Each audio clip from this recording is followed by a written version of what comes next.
So sasagot lang ako ng would you rather questions. Okay, so una, would you rather discover you were swapped at birth at age 16 or never find out at all? Gusto ko pa rin malaman para lang, like, alam ko yung katotohanan sa life ko. Kasi nag-live talaga ako ng life, pero hindi naman makaka-apekto yun. Like, gusto ko lang na alam ko. Okay. Ako parang gusto ko malaman siya. Kasi parang, kumbaga, mas magiging mas magiging alam ko yung totoong ako. Kumbaga, at least at the moment na kahit late ko na siya nalaman, alam ko yung totoong magulang ko. So, very to sa prinsesa ng City Jail. So, ako, for me, feeling ko, kahit hindi na siguro, ganun. Parang, kung malaman ko man, wala din naman ako masyado siguro, pakit. Meron naman onte, ayoko naman magpanggap, siguro kung malalaman ko. Pero kung hindi ko man malaman, okay lang din ako. Ako mas gugustuhin kong malaman kung dumating ako ng 16 at malaman ko na pinag-swap kami. Kung sino man yung kaswap ko. Mas gugustuhin ko yun. Kasi mas gusto ko malaman kung ano yung totoo. At mas makilala kung sino talaga yung biological parents ko. Yun, mas gugustuhin ko pa malaman yung totoo para at least malinaw para sa akin. Would you rather be best friends with your biological mother or stay close with the mother you grew up with? Ako feeling ko kung doon ako lumaki, parang doon pa rin ako mag-stay sa nag-alaga sa akin. So yun, doon pa rin ako sa magulang ko mag-stay. Would you rather stay with the family you grew up with or switch to your biological family after finding out the truth? I would rather stay with the family I grew up with kasi for me, kahit hindi ko sila biological parents, sila yung nagpalaki sa akin and tinuring akong anak. So, sila yung may deserve sa akin. Mahirap na katanungan eh. Pero syempre, depende rin sa katayuan ng tao at sitwasyon.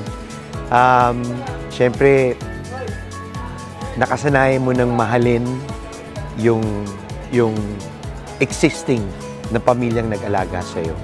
But siguro, bibigyan ko rin ng tsansa yung pagkakataon yung biological family ko na hindi ko rin nakasama. Kung magiging okay dun sa existing family na nagpalaki sa akin. But of course, syempre gusto ko rin matutunan, gusto ko rin maintindihan kung anong nangyayari talaga para maging klaro sa akin. And of course, it will be an emotional thing.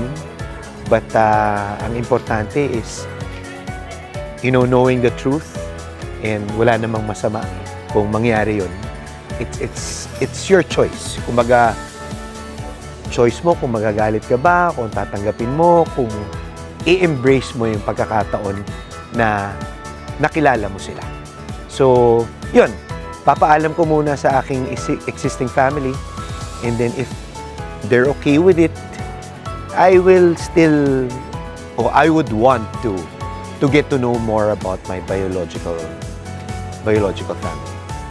Would you rather switch lives with the person you were swapped with or keep living your current life? Hindi, depende kasi, like, paano kung yung life mo mag-isa ka lang, gano'n. Pero wag naman swap, kawawa naman yung nabuhay sa life. So siguro, grabe mo kong pera. Tiradso, no? Na siguro ako, hindi na lang ako makikipag-swap. Lalo na kung tulad ng buhay ni Princess na okay naman siya with tatay dado. Kung gano'n, hindi na ako makikipag-swap. Pero gusto ko in good terms pa rin with the real parents. Ganun. Siguro, mas gugustuhin ko na mabuhay sa kung ano yung meron ako ngayon. Kung nandun man ako sa posisyon na yan.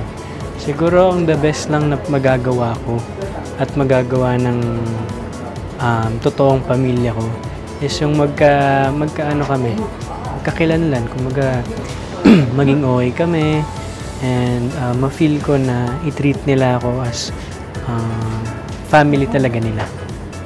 I will keep living my current life. I'm happy with my life. Hindi ko ma-imagine makipag-swap kahit sa kanino. Siguro makikipag-swap siguro ko ng isang gabi with Madonna. Yeah, yun lang. Hello mga kapuso and beautiful people all over the world. Wag na wag niyo pong kalimutan suportahan ng Prinsesa ng City Jail after showtime from Mondays to Saturdays.